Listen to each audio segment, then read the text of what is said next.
This is Supplemental Notes 10.1, Balancing Chemical Equations. And again, what is a chemical equation? It's simply an equation describing a chemical reaction. It's an equation describing a chemical reaction. And you guys have already seen them. We saw them extensively in the last lab. But this is kind of a general overview of what it is. Okay? There are some rules for balancing a chemical equation. Let's go and look at those right now. Here are the rules. Both sides must have the same number of atoms. If you're going to balance a chemical equation, both sides must have the same number of atoms. I'll go ahead and show you what that means right now.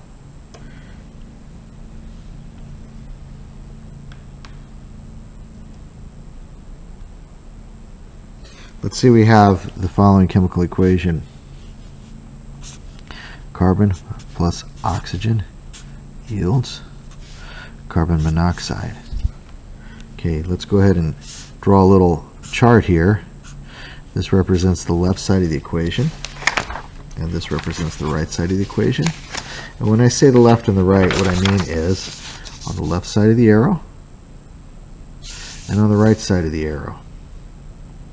Okay, so on the left side of the arrow, on both sides we have carbon and oxygen on both sides. If you don't have the same atoms on either side of the arrow, you need to go back immediately and double check your equation because it's incorrect. It should be the same elements on either side. Okay, so we've got carbon and oxygen. On the left side we have one carbon, and on the right side we also have one carbon. On the left side we have one oxygen, and on the right side we have one oxygen. Okay, so as long as we have the same number of atoms on either side of the arrow, the chemical equation is balanced. Now, this is an extremely basic example, and in fact it's not even a correct example. And the reason why it's incorrect is because oxygen is diatomic in nature. Okay, it's diatomic, so therefore this is incorrect. I'm just using it as an example to show you that both sides of the arrow have the same number and types of atoms. Okay, so now let's go ahead and look at rule number 2, which says you may not change the subscripts, only the coefficients.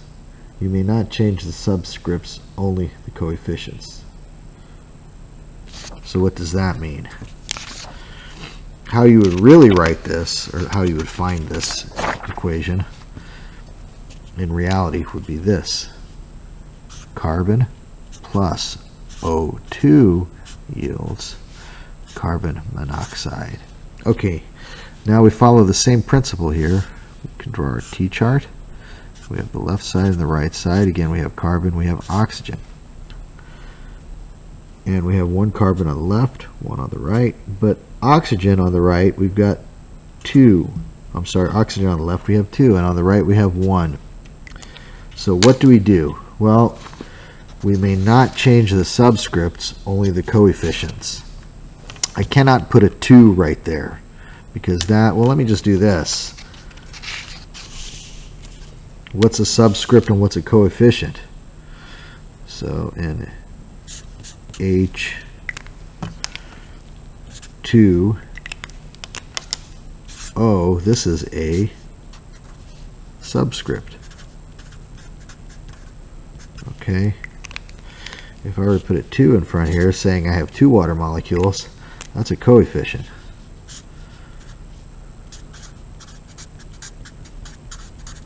Okay, that's a coefficient. So I cannot change the subscript. I cannot just put another 2 right there. That's incorrect because that makes CO2, and that's not what I'm saying. I'm saying carbon plus oxygen does yield carbon monoxide. Okay, so the only thing I can do to change this oxygen here to cause there to be 2 is I can put a coefficient in front. I can put a coefficient in front. Now I got to retally everything. Nothing changed on this side, but on the right side I now have 2 carbons, and I also have 2 oxygens, right? I've got 2 CO2 molecules. So I've got 2 oxygens. So now I have to go back here to the left side because I'm unbalanced, and I've got to change the number of carbon molecules. I do that by putting a 2 in front of the carbon. Okay, and now I can change that to 2. Alrighty, so that's how you balance an equation. Let's go ahead and do a few examples together, and yeah, that's it. Let me pull up a couple of examples. Okay, sometimes you need to use the T-chart, usually during combustion reactions, and other times you can kind of figure it out on your own. You don't need to always use the T-chart, okay? If you want to use it each time, you can, but you don't have to, all right? So let's look at iron plus oxygen yields iron oxide. On this side, we've got 1 iron. On this side, we've got 2 irons. I could just put a 2 there, but notice that doesn't take care of my oxygens. Okay, because this oxygen is bonded to this iron, I'm going to start with this oxygen first. Okay, either oxygen, doesn't matter. I've got 2 here and 3 there. Well, what's the lowest common denominator between a 2 and a 3?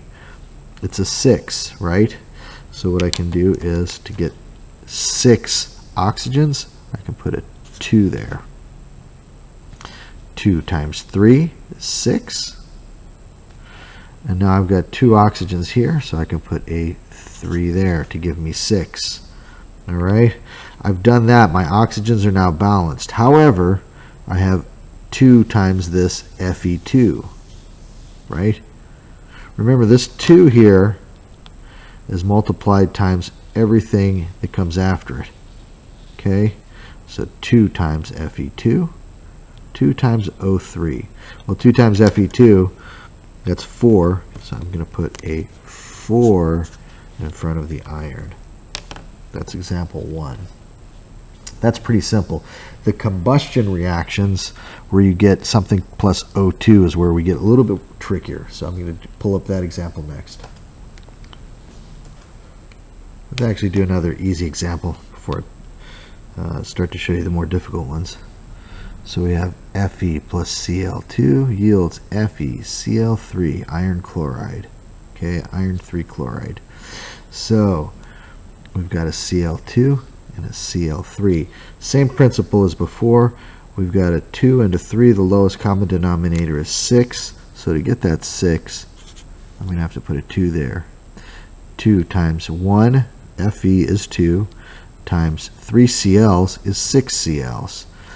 Over here, I've got 2 Cls, so to have there be 6, I need to put a 3 there. Okay, and now I've got 2 irons and 1 iron on this side. So to solve that, I have to put a 2 there. And that is now balanced. Okay, now I'll do the combustion reactions.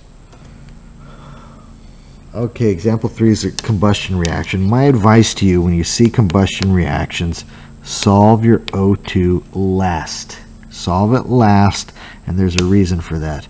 And also notice that what's tricky about them is you've got oxygen separated into 2 different compounds over here, into carbon dioxide and into water. So you're always going to have an odd number of oxygens over here. You're always going to have 3.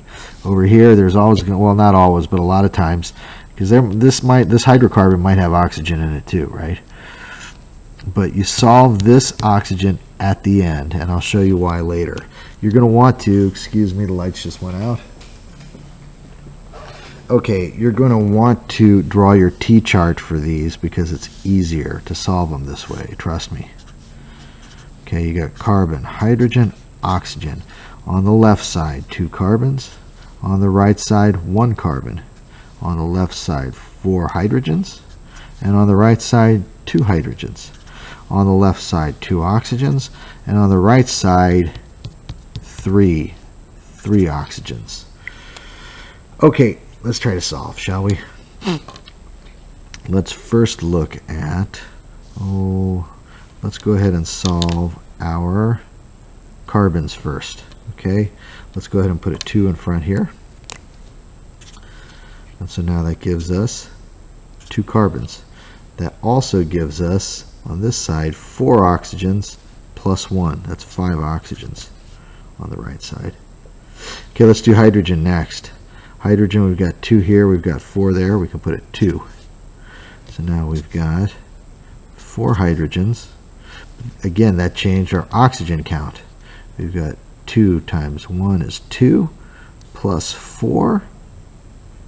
So 2 plus 4 is 6. We've got 6 oxygens. Okay, now we can go back and look at this oxygen and bring everything up to the same number. So we've got 2 on the left side, 6 on the right, and to do that we put a 3 there. And that's how you solve combustion reactions. I'm going to do one that's a little trickier, okay, as our final example.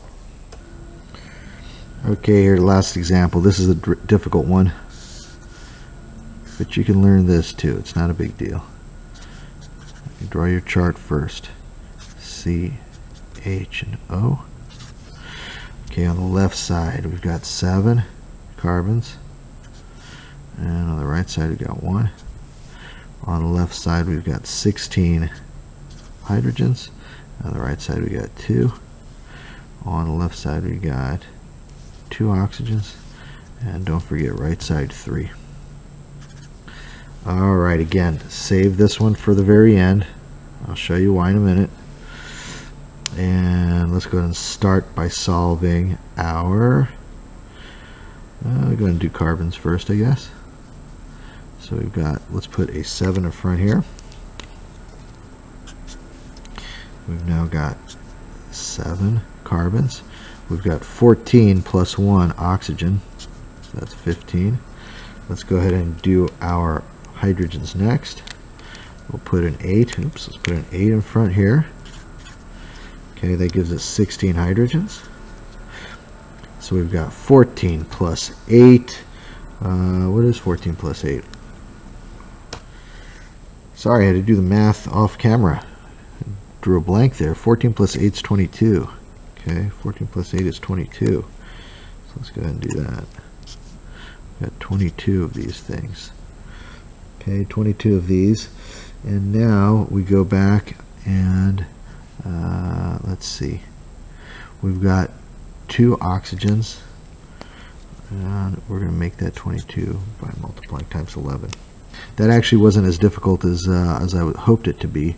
Sometimes what you have to do is this, okay? That's 22. Okay, so we're balanced. Sometimes what happens is this, and I chose this because there's an odd number there, so I thought for sure it was going to be more difficult than it was.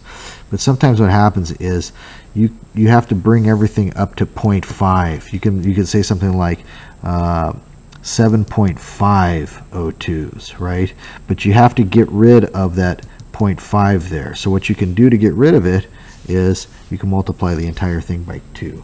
I'll try to find one of those and make another video, okay, because we're running a little bit late on this one. Okay.